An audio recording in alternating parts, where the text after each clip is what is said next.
Assalamu alaikum. In this video, how to make a dashed line in Photoshop. Let's begin. First of all, open your Photoshop program, then create a new layer.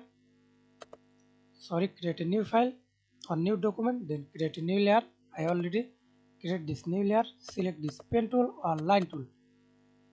Use line tool. See this PX. I use pen tool for this best way. Do not use fill. Stroke color. Select your stroke color. I use this black. And see this dotted line, dash line, solid line. I use dash line. Press enter on your keyboard. Then click anywhere, hold shift, click, then straight line or click anywhere, click and drag on your mouse, curve. Hold Alt, remove this. Thanks for watching video. Please subscribe to my channel, like, comment, share.